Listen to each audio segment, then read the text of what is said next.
जब अनंत जन्मों के पुण्य उदय होते हैं तब जीवन में एक बार गोविंद के गुणानुवाद सुनने का शुभ अवसर प्राप्त होता है।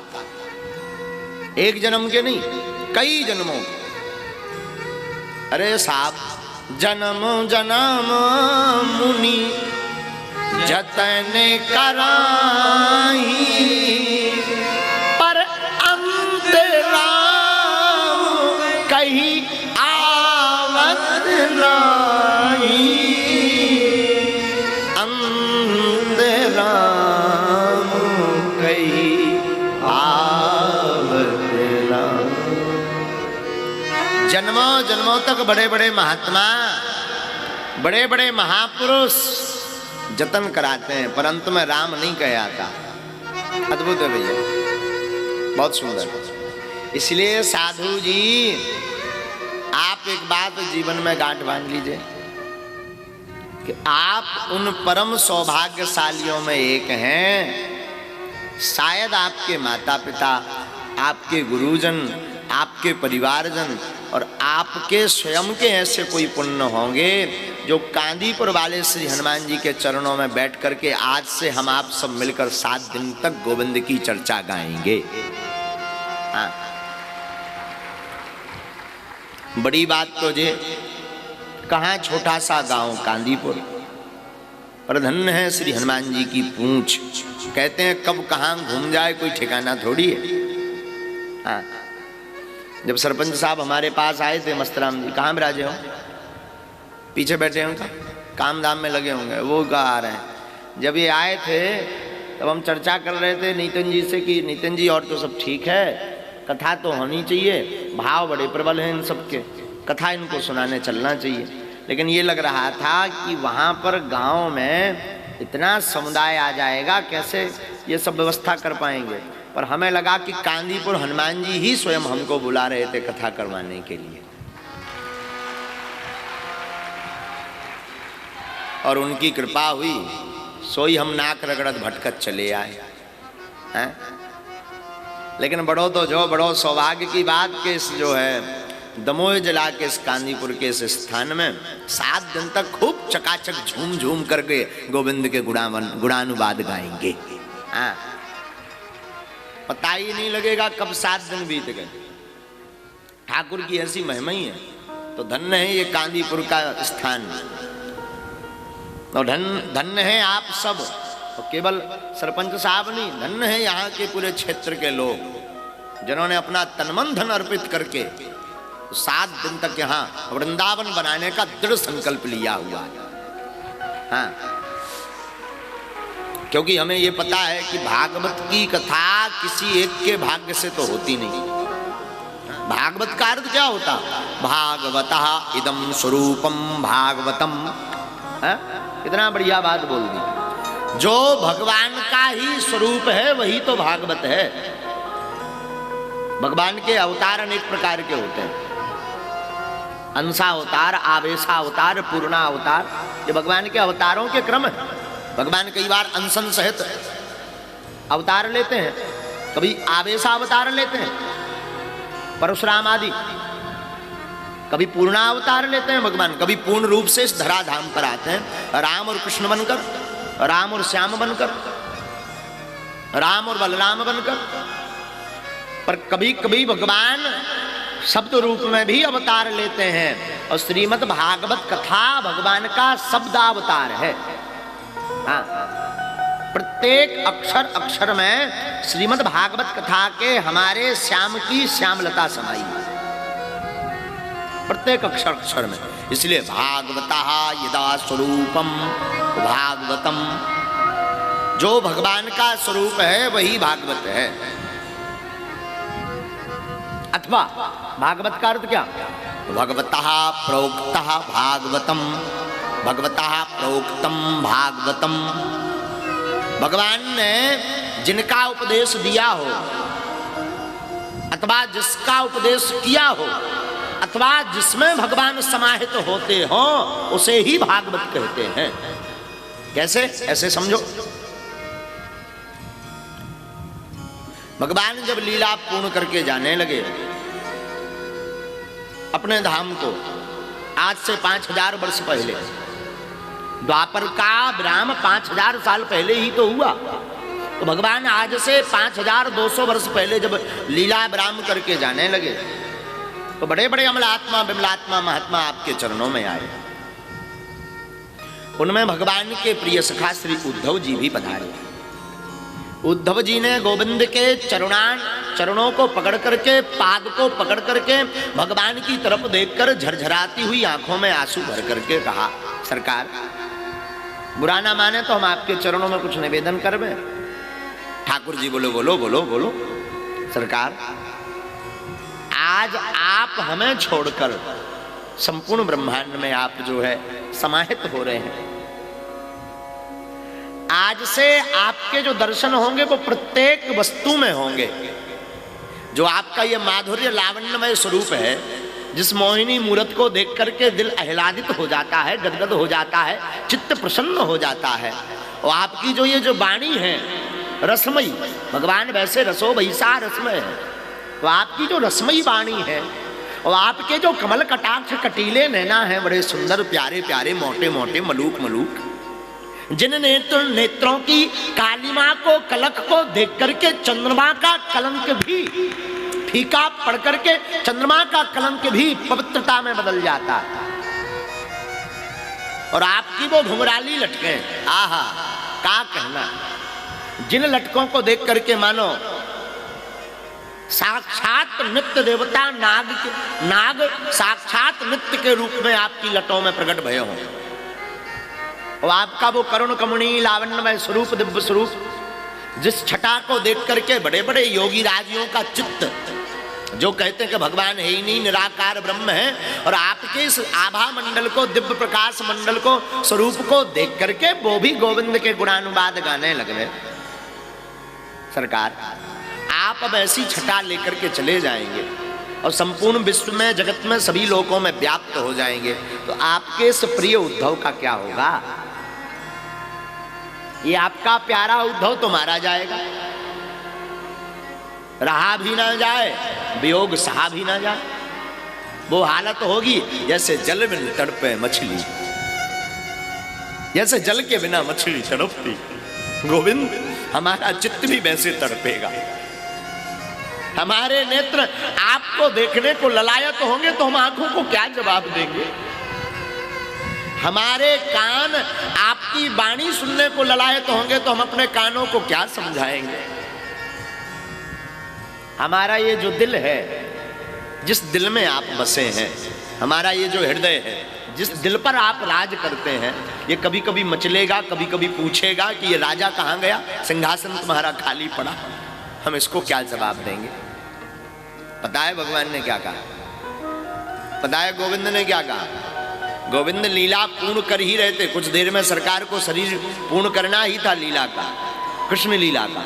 गोविंद ने उद्धव का हाथ पकड़ा और उद्धव के हाथ को पकड़ करके अपने हृदय के पास लगाया। भगवान लेटे हुए थे, क्योंकि भगवान के चरण के तलुए में तीर लग चुका था। तो भगवान ने उद्धव का हाथ पकड़ा और हाथ पकड़ करके अपने वक्ष स्थल यानी हृदय पर रखा। हृदय पर रख करके पहली बार हमारे गोविंद रोए, वरना कृष्ण लीला का आप दर्शन करेंगे, श्रीमद् भागवत कथा का हम दर्शन आपको करवाएंगे, भगवान कहीं नहीं रोए।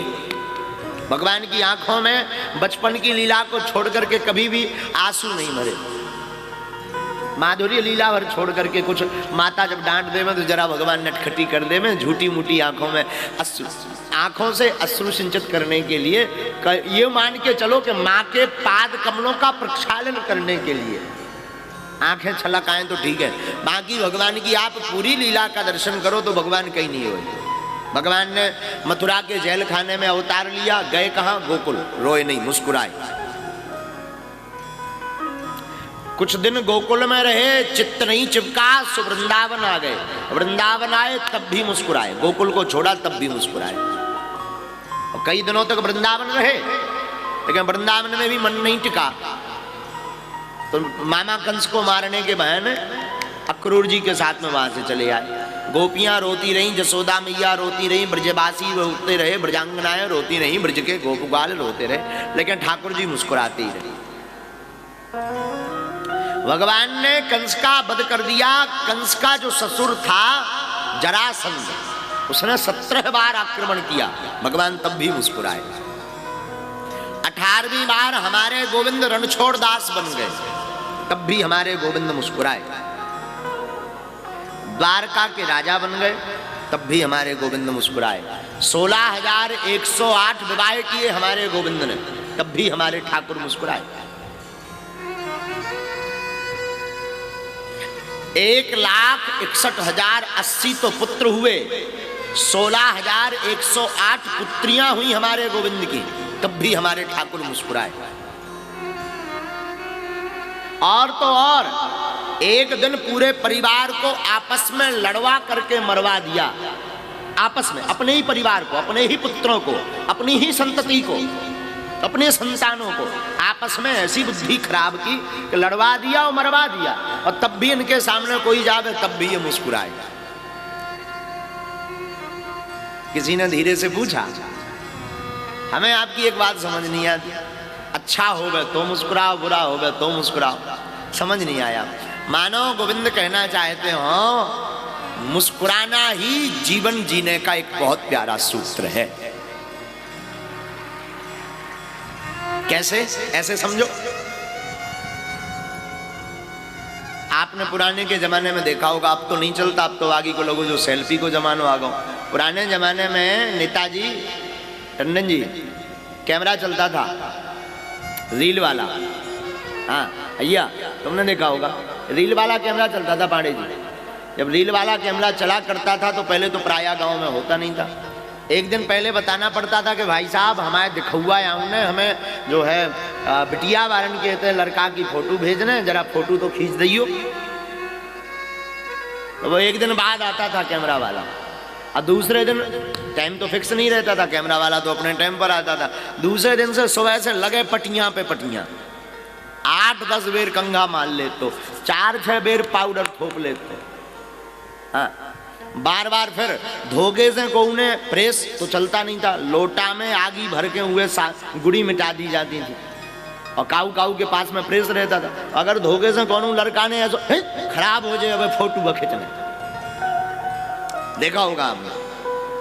अब जब कैमरा वाला आता था तो उस जमाने में कैमरा वाले के भी बड़े बड़े वो थे, आवाज तो ठीक है, आज तो चाय जहाँ मिल जाते हैं, आज तो जेबी में कैमरा है। पहले कैमरा वाले के भी बड़े भाव हुआ करते थे, बड़े भाव। वो आता था, कुर्सी दी जाती थी, चाय दी जाती थी, बढ़िया खींच देना, भैया कितने दिन में मिलेगी, काय भैया कितने दिन में आ जाए, वो बताओ करत दो।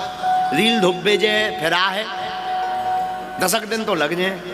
और 8-10 बेर जब लोग के घरे आदमी होना आए, जब लोग कैमरा वाले हैं आगे के लगे, संतुष्टि ना होती, एक ही फोटो खींच गई। तो जो कैमरा वाला हुआ करता था उसकी एक स्टाइल होती थी, उसे 2 चीजें सीखनी पड़ती थी, एक बैठना और एक अंग्रेजी के 2 शब्द। जब वो बैठा करता था तो घुटने के बल ऐसा टेढ़ा ऐसे। अब वो सीखा क्या करता था, अंग्रेजी में वो सीख लेता था प्लीज स्माइल में। हाँ जी अन्ना जी बोलो ना, क्या बोलता था, भले ही हुए आगे के लगे हैं अपनों बाप को नाव लिखत ना आउट हो, पर उन्हें अगर कैमरा ले लो तो जो जरूर सीख ले, तो प्लीज स्माइल मी, और 2-4 बार बोलत तो ताकि सामने वाले यहाँ लगे कि हम भी पढ़े लिखे हैं। तो क्या बोलता था, प्लीज स्माइल मी, कृपया आप मुस्कुराइए। और फिर वो जैसे आप दांत निपोड़ता है, तुमने दांत निपोड़ता है तो उन्हें खिंच लाएंगे, खींच ले। हाँ, तुरंत फोटो खिंच गई। इसके बाद जब वो 10-15 दिन बाद धुल करके आती थी तो अपनी फोटो देख करके आदमी यार जौनदन फोटो 10 बेर देखत तो खराब ना हो जाए। आहा, क्या गजब फोटो आई। साधु जी हम आपको समझाना यह चाह रहे हैं, थोड़ा सा मुस्कुराने से जब आपकी फोटो अच्छी आ सकती है, मानो भगवान कृष्ण कहना चाहते हो आप जिंदगी भर मुस्कुराइए, आपकी जिंदगी भी बहुत अच्छी आ सकती है। तो भगवान कभी रोए नहीं। उद्धव के हाथ को पकड़ा हमारे गोविंद ने, हम जो आपको बता रहे थे, भगवतः प्रोक्तम भागवतम, उद्धव के हाथ को पकड़ा और अपने हृदय पर रखा हमारे गोविंद ने। गोविंद ने जैसे हृदय पर रखा। आज तक हमारे गोविंद रोए नहीं, पर पहली बार उद्धव की ये प्रिय बातों को सुनकर के मधुर मिठासमयी रसमयी लावण्यमयी भक्तिमयी भक्ति युक्त भक्ति चित्त युक्त गोविंद को जोड़ने वाली बात सुनकर के हमारे गोविंद की आज आंखें भरी। पहली बार हमारे ठाकुर की जैसी आंख भरी। हमारे गोविंद ने पता है क्या कहा? भगवता प्रोक्तम भागवतम। उद्धव चिंता मत करो, तुम जरूर कहते हो कि हम जा रहे हैं तो कैसे रहेंगे, कैसे जिएंगे, खाएंगे क्या, क्या सुनेंगे, कैसे रूप का दर्शन करेंगे। हम जा नहीं रहे उद्धव, शरीर की लीला पूर्ण कर रहे। वैसे तो हम कण कण में व्याप्त हैं। केवल भगवान कृष्ण ऐसे हैं जिन्होंने गीता में ठोक करके कहा कि हाँ मैं भगवान हूं। बाकी किसी धर्म के किसी भगवान ने अपने आप को भगवान नहीं कहा। अन्य धर्मों वालों ने कहा भगवान का संदेशवाहक, भगवान का दूत। लेकिन एक हमारे कृष्ण ऐसे हैं जिन्होंने महाभारत के युद्ध में ताल ठोक करके कहा अर्जुन मैं भगवान हूं। हाँ, उन्होंने ताल ठोक कर कहा। हमारे गोविंद कहते हैं कि वैसे तो मैं सब जगह हूं, परंतु उद्धव एक बात तय है, आज से हम अपना तेज, हम अपनी आभा, हम अपना स्वरूप श्रीमद् भागवत कथा में जाकर के रख देते हैं। और जो हमारी कथा की शरण में आ जाएगा, जो भागवत कथा को सुनेगा उद्धव, वो समझना मेरी ही शरण में बैठा हुआ है। ये है भागवत। भगवतः चरितम यस्मिन् तद्भागवतम, जिसमें भगवान के पावन चरित्रों का गुणानुवाद किया हो, वो है भागवत।